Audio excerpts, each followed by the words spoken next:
안녕하세요. 인지심리학자 이국희 교수입니다. 오늘은 자존감, 현대인들이 아주 관심 있어 하는 키워드죠.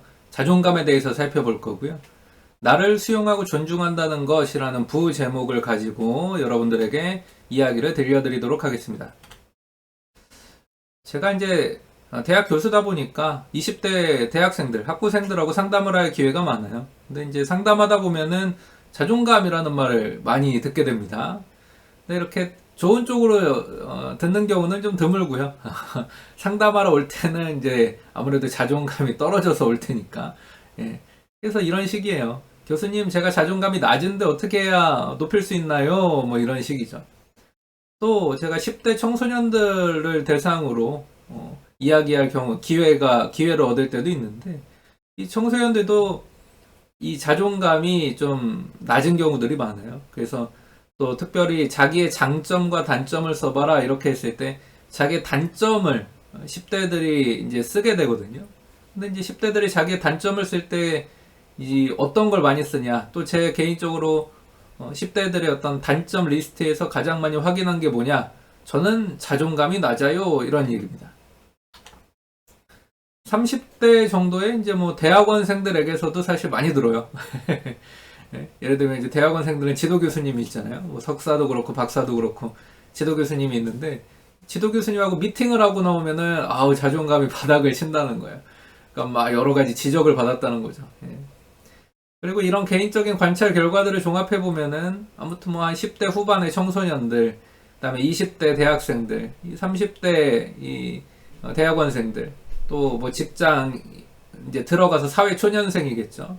이 30대 사회 초년생들까지는 아무래도 이 자존감에 약간 문제가 있는 것 같아 보입니다. 근데 40대 이상부터는 뭐 잘 듣지 못했어요. 40대 이상에게서는요, 자존감이 어쩌니 저쩌니 하는 얘기를 그렇게 막 듣지 못했습니다. 아마도 40대 이상부터는 자존감에 문제가 없는 모양이죠. 사실 이 신기한 관찰 결과, 제 개인적인 관찰 결과라고 말할 수 있는 이 부분이 사실은 제 개인적인 관찰 결과만은 아니에요. 그냥 마냥 신기한 일만은 아닙니다. 또 다수의 표본을 대상으로 한 과학적 연구 결과와 일치하는 부분이 있어요.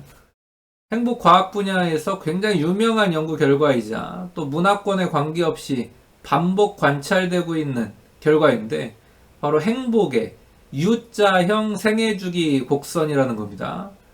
그래서 X축의 연령을 놓는 거예요. 0살부터 예를 들면 90세까지. Y축의 행복, 그리고 행복은 자존감이라고 해도 좋거든요. 이 Y축의 행복 또는 자존감을 놓으면은 이 곡선이 U자형 모양으로 나오는 거죠. 그러니까 생애 초기에는 자존감이 높다가 어떤 이 중반으로 갈수록 갑자기 급격하게 떨어지는 구간이 있다가 생애 후기로 갈수록 다시 이제 증가한다. 그래서 U자형 곡선이 나오는 거예요. 그래서 10대 초반에는 자존감이 높죠. 초등학교 시기부터 해서 중학교 한 1학년 정도까지 어떻게 보면 이제 약간 뭘 모르는 시기라고 할까. 그냥 행복해요. 예. 뭘 모르는 시기이기 때문에 그냥 행복합니다. 근데 중학교 2학년부터 해서 자존감이 막 급락하기 시작하죠. 그래서 고등학교 때는 더 나빠집니다. 그다음에 대학에 가면은 점점 더 나빠져요. 그리고 30대 사회 초년생이 이제 되기 시작하면 대학도 졸업하고 이렇게 막 구직해야 되고 또 사업을 시작해야 되고 자기의 막 실력을 막 보여줘야 되고 프리랜서로 막 자리 잡아야 되고 이런 이제 시기를 경험하게 되다 보면 막 더 나빠져요. 더더더 나빠집니다. 근데 정말 거짓말처럼 40대부터는 이 자존감, 행복에 막 회복이 시작되죠. 그래서 50대 때는 막 더 올라가고 60대 때는 막 더 올라가고 어떻게 보면 이제 우리 생을 마감하는 날까지 자존감은 낮아지기보다는 대부분 이제 상승하다가 생을 마감합니다. 물론 이제 신체적 건강을 생애 이 후반에 잘 유지한다는 물론 전제가 필요하겠지만요. 물론 이제 여러분들이 이런 구체적인 연구 결과까지는 모르셨을 수 있어요. 그리고 그런데 행복 연구가 본격화되면서 행복과 영향을 주고받는 개념인 이 자존감, 때로는 행복과 동의어로 쓰이는 이 자존감에 대한 관심도 계속 높아지고 있죠. 특히 우리나라 한국은 OECD 선진국 이 통계에서 성인과 청소년의 자살률이 1위잖아요. 아 참 이게 뭐 좋은 거라고 자꾸 1위를 놓치지 않습니다. 그리고 이런 자존감이 아무래도 자살률과 관련이 있어 보이기 때문에 관심이 많죠. 그러면 자존감이 도대체 뭘까요? 자존감을 뭐라고 정의할 수 있을까요? 국어사전에는 이렇게 나와 있습니다. 스스로 품위를 지키고 자기를 존중하는 마음. 좀 애매모호하죠. 일단 품위라는 말부터가 약간 질문거리입니다. 이게 뭐지? 품위가 뭐야? 그래서 좀 더 이해하기 쉽게 설명드리자면은 개인이 인식하는 주관적인 지위라고 볼 수 있어요. 그러니까 객관적인 지위가 아니라 주관적인 지위죠. 내가 이 정도면 꽤 괜찮게 살고 있네.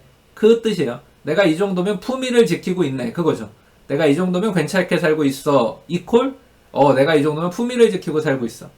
그러니까 이게 바로 주관적인 느낌이고 주관적인 느낌으로서의 자존감입니다. 영어 단어로서는 이제 decent라는 말이 적용될 수 있겠어요. 꽤 괜찮은 뭐 이런 뜻이죠. 그 다음 품위를 지키고 다음이 뭐였나요? 자기를 존중하는 거였죠. 그럼 자기를 존중한다는 건 뭘까요? 심리학자들이 좋아하는 표현으로 좀 바꿔보도록 하겠습니다. 이 자기를 존중한다는 거는요, 자기의 장점, 어떤 강점이라고도 볼 수 있겠죠. 자기의 장점이나 강점뿐만 아니라 약점과 단점도 수용하고 개선하려는 마음가짐이에요. 그러니까 이 존중이라는 건 이런 거예요. 자기의 약점과 단점까지도 수용하고 개선하려고 하는, 성장시키고 발전하려는 이 마음가짐. 이게 바로 존중입니다. 그러니까 자기의 약점과 단점을 수용하고 자포자기하는 건요, 자기를 존중하는 게 아니에요. 자기를 진정으로 존중한다면 포기하지 않아야 존중이죠. 그리고 자기를 존중한다면 더 성장하고 발전시킬 가능성을 바라보면서 자기 잠재력을 아주 조금씩 점진적으로 성장하는 시켜나가는 것이 바로 존중입니다. 그러니까 존중이라고 하니까 막 우쭈쭈 해주는 거라고 생각하면 착각이라는 얘기예요. 그리고 이 존중은 일단 현실을 직시하는 것에서부터 나온다는 것도 알 수 있죠. 나에 대해서 올바로 바라볼 수 있어야 나를 존중할 수 있고 내 어디를 발전시켜야 되는지 어떻게 발전시켜야 되는지를 고민할 수 있는 거잖아요. 그러니까 이렇게 현실을 직시한 다음에 더 나아가기 위해서 한 걸음 더 내딛기 위해서 노력하는 것이 사실 자존감의 핵심 개념이라는 뜻입니다. 여러분, 나의 단점과 약점을 회피하는 전략만 써서는요, 나를 존중할 수 없어요. 오히려 나의 단점과 약점을 피하려고 하고 못 본 척 하려는 것은요, 나를 존중하지 않는 태도고 나에게서 멀어지는 거죠. 우리가 우리 스스로를 존중한다면 나를 올바로 바라봐야 된다는 뜻입니다. 나의 단점과 약점까지 올바로 수용해야 돼요. 그리고 단점과 약점을 어떻게 개선해 나갈지 고민하면서 실제로 성장하고 발전하면서 기뻐해야 나를 존중하는 겁니다. 이렇게 자기의 약점과 단점을 수용하고 개선 방법을 찾으면서 성장 가능성에 즐거워하는 것, 이것은 바로 심리학자들이 자기 수용이라고도 부르는 개념인데, 사실 그래서 자존감과 자기 수용은 이렇게 늘 상관관계가 많아요. 자, 그럼 이제 종합해보죠. 자존감이 뭘까? 일단 현실 직시가 필요하죠. 그래서 현재 자신의 역량 안에서 할 수 있는 것들을 하면서 이 정도면 괜찮은, 즉 품위 있는 삶을 만들어가고 있다고, 내 품위를 지키고 있다고 느끼고 자신의 약점과 단점을 또 수용하며 그것을 어떻게 개선할지를 고민하고 자신의 성장 가능성과 잠재력에 즐거워하는 것, 이게 자존감이거든요. 이게 심리학적인 자존감이에요. 그리고 아주 과학적인 자존감입니다. 현재 자신의 역량 안에서 내 역량이 낮은지 높은지 이게 문제가 아니라는 겁니다. 내가 할 수 있는 거, 내 역량 안에서, 내 능력 안에서, 내 실력 안에서 할 수 있는 걸 하고 있는가, 나에게 주어진 환경 안에서 할 수 있는 걸 하고 있는가, 그거죠. 그렇다면 자존감이 높을 것이고 아니라면 자존감이 낮을 것입니다. 그래서 저는 낮은 자존감에 대해서 질문하는 대학생과 청소년들에게 늘 이렇게 좀 반문하는 편이에요. 학생, 그대가 할 수 있는 거를 하고 있는가? 이렇게 이제 질문하죠. 네가 할 수 있는 거를 하고 있니? 그래도 주어진 환경 안에서 할 수 있는 것들, 역량 안에서 할 수 있는 것들은 하고 있니? 라고 질문합니다. 자신의 약점, 단점, 또 부족한 점, 개선할 점을 인식하고 그 다음에 또 개선하기 위한 구체적인 계획을 세워나가고 있는가? 이렇게 질문을 던지죠. 동시에 자신의 성장과 진보를 매일매일 경험하면서, 그러니까 뭔가 무리해서 자기 개발하라는 얘기가 아니에요. 한 걸음, 매일 한 발자국 나아가는 거죠. 또 때로는 이 방향이 아니네. 그래서 2보 후퇴할 수도 있습니다. 근데 그 2보 후퇴는 3발자국, 4발자국 더 전진하기 위한 발걸음이 되면 되는 거죠. 마치 이제 1보 후퇴가 2보 전진을 위한 것이라는 말이 있는 것처럼요. 그리고 이런 게 바로 성취감과 보람을 느끼는 삶일 것이고, 이런 성취감과 보람을 느끼면서 자존감은 높아질 거예요. 근데 반대로 아니라면 내가 할 수 있는 것들을 하지 않으면서 성취감과 보람을 느끼지 못한다면, 때로는 막 자포자기해서 자기 그냥 환경의 무게에 막 짓눌려서 할 수 있는 것들도 하지 않고 있다면은 성취감과 보람, 의미와 가치를 느끼지 못하게 되고 자존감도 낮아질 수밖에 없죠. 그럼 보세요. 자존감은요, 이렇게 그냥 나의 문제예요, 나의 문제. 나와 관련된 정의와 개념과 태도입니다. 내가 할 수 있는 것들을 하고 있는가? 내 품위를 잘 지키기 위한 노력들을 하고 있는가? 이 문제예요. 내 자신의 약점과 단점까지도 존중하고 그래서 그걸 존중한다는 것은 더 발전시키려고 하고 있는가? 나와 관련된 태도와 개념인 거죠. 그래서 자존감의 영어식 표현이 self-esteem이거든요. 그러니까 영어식 표현이 self잖아요, self. self라는 말 자체가 누굽니까? 나예요, 나. 내 자기 자신을 돌아보는 거예요. 그러니까 자존감은요, other. 그러니까 타인하고는 관계가 없어요. 근데 정말 아쉽게도 자존감이 바닥으로 떨어지는 10대에서 30대는 자꾸 이런 실수를 하죠. 셀프를 봐야 되는데 자꾸 other를 보는 거예요. 다른 사람과의 비교로 자존감을 막 회복하려는 잘못된 시도를 합니다. 근데 타인과 비교를 하게 되면 자존감이 높아지기보다는 자존감이 낮아지기 마련이거든요. 이게 신기하게도.